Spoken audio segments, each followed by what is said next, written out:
അതിവേഗത്തിൽ കോഴിക്കോടേക്ക് കൂടി പോവുകയാണ്. അർജുൻ്റെ വീട്ടിൽ നിന്ന് PV ജോഷില ചേരുന്നുണ്ട്. ഇന്ന് സ്വാഭാവികമായും നമുക്ക് അർജുൻ്റെ വീട്ടിലെ ഒരു സാഹചര്യം, അവരുടെ പ്രതീക്ഷയൊക്കെ വളരെയധികമായിരിക്കും. ജോഷില ചേരുകയാണ്. ജോഷില, നേരത്തെ ഞാൻ പറയുകയായിരുന്നു, കേരളത്തെ സംബന്ധിച്ചിടത്തോളം ഇന്ന് വളരെയധികം പ്രതീക്ഷയുടെ ദിവസമാണ്. ഏറ്റവും പ്രതീക്ഷയുള്ള വാർത്ത അല്പസമയത്തിനകം തന്നെ പ്രേക്ഷകരിലേക്ക് എത്തിക്കാൻ കഴിയുമെന്നാണ് നമ്മളൊക്കെ വിചാരിക്കുന്നത്.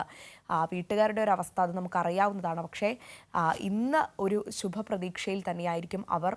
ഏതെങ്കിലും രീതിയിൽ അർജുനെ തിരികെ കിട്ടണം എന്ന് തന്നെയായിരിക്കും അവരും വിചാരിക്കുന്നുണ്ടാവുക. അവിടെ നിന്ന് പറയുന്നതിന് പരിമിതികളുണ്ട് എന്നറിയാം. എന്നാലും എത്രയും പെട്ടെന്ന് എന്താണ് പറയാനുള്ളത്? അഞ്ജന, ക്ഷമിക്കണം, അർജുൻ്റെ വീട്ടിലല്ല ഉള്ളത്, വീടിന് പുറത്താണുള്ളത്. അവിടെ കയറി ഇപ്പോൾ അത്തരം കാര്യങ്ങൾ സംസാരിക്കാനുള്ള ഒരു സാഹചര്യമല്ല വീട്ടുകാരെ സംബന്ധിച്ചിടത്തോളം ഉള്ളത്. ഇതുവരെ അവർക്ക് വലിയ പ്രതീക്ഷയുണ്ടായിരുന്നു അർജുൻ ജീവനോടെ ഏതെങ്കിലും രീതിയിൽ തിരിച്ചെത്തും എന്നുള്ളത്. എന്നാൽ മിനിഞ്ഞാന്ന് മുതൽ ആ ഒരു പ്രതീക്ഷയ്ക്ക് മങ്ങലേറ്റിട്ടുണ്ട് എന്നുള്ളതാണ്. അതുകൊണ്ട് തന്നെ 10ാം ദിനത്തിലേക്ക് കടക്കുകയാണ് അർജുനെ കാണാതായിട്ട്. ഇന്ന് അർജുൻ ആ ഒരു ലോറിക്കുള്ളിൽ ഉണ്ടോ എന്നുള്ള കാര്യം അറിയാൻ സാധിക്കും എന്നാണ് അവർ പ്രതീക്ഷിക്കുന്നത്. ഇന്നലെ മാധ്യമപ്രവർത്തകർ അവരെ പോയി കണ്ടിരുന്നു. പക്ഷേ മാധ്യമപ്രവർത്തകർക്ക് മുന്നിലേക്ക് ഒരു വിഷ്വലിന് മുന്നിലേക്ക് വരാൻ അവർ തയ്യാറായിട്ടില്ല. എന്നാൽ പോലും മാധ്യമപ്രവർത്തകരോട് അവർ സംസാരിച്ചിട്ടുണ്ട്.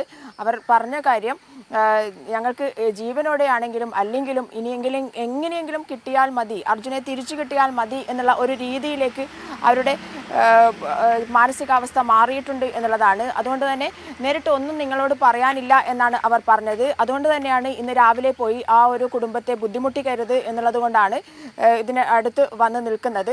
എന്തെങ്കിലും ഒരു ശുഭവാർത്തയുണ്ടായാൽ അവർ ഒരുപക്ഷെ ഞങ്ങളോട് സംസാരിക്കാൻ തയ്യാറാകും എന്നുള്ളത് കൊണ്ട് തന്നെയാണ്. ഇന്ന് ഡ്രോൺ ബേസ്ഡ് ഡിറ്റക്ഷൻ സിസ്റ്റം ഉപയോഗിച്ചുള്ള സെർച്ച് അവിടെ നടക്കും എന്ന് അവർക്കറിയാം. അതുകൊണ്ട് തന്നെ അവർക്ക് പ്രതീക്ഷയുണ്ട് അർജുൻ ലോറിക്കുള്ളിലെ ക്യാബിനിലുണ്ടോ എന്നുള്ള കാര്യം ഇന്ന് അറിയാമെന്നുള്ള ഒരു ആകാംക്ഷയുടെയും അതുപോലെ തന്നെ ദുഃഖത്തിൻ്റെയും മുൾമുനയിൽ നിൽക്കുന്ന ഒരു കുടുംബത്തെ നേരിൽ കണ്ടുപോയി ഈ ഒരു വാർത്തയ്ക്ക് വേണ്ടി മുന്നിൽ കൊണ്ടുവന്ന് ബുദ്ധിമുട്ടിക്കണ്ട എന്ന് കരുതിയാണ് ഇവിടെ നിൽക്കുന്നത്. എന്തായാലും അവർ ഞങ്ങളോട് കൈമാറിയിട്ടുള്ള വിവരം എന്ന് പറയുന്നത് ഏറെ പ്രതീക്ഷയുണ്ട്. ഇന്ന് അർജുനെക്കുറിച്ചുള്ള കൃത്യമായ വിവരങ്ങൾ ലഭിക്കും എന്നുള്ളതിൽ ഏറെ പ്രതീക്ഷയുണ്ട് എന്നുള്ളത് തന്നെയാണ്. അതുപോലെ ഇതുവരെ നടത്തിയ രക്ഷാപ്രവർത്തനം, ഇന്നലെയും മിനിഞ്ഞാന്നുമായി നടത്തിയ രക്ഷാപ്രവർത്തനത്തിൽ വിശ്വാസമുണ്ട്, പ്രതീക്ഷയുണ്ട് എന്നുള്ളത് തന്നെയാണ് അർജുൻ്റെ സഹോദരി അഞ്ജു ഞങ്ങളോട് പങ്കുവച്ചിട്ടുള്ളത്. അഞ്ജന. ശരി, എന്തായാലും ജോഷില പറഞ്ഞതുപോലെ അവിടെ നിന്ന് കൂടുതൽ വിവരങ്ങൾ പങ്കുവയ്ക്കുന്നതിന് പരിമിതിയുള്ളതിന് കൊണ്ട് തന്നെയാണ് ജോഷില. ആ ഒരു സാഹചര്യം നമുക്ക് മനസ്സിലാകും. കാരണം ആ വീട്ടിലേക്ക് പോയി ഇന്ന് ആ വീട്ടുകാരുടെ പ്രതികരണം ചോദിക്കുക എന്ന് പറയുന്നത് അത് ഒട്ടും ഔചിത്യമുള്ള കാര്യമല്ല.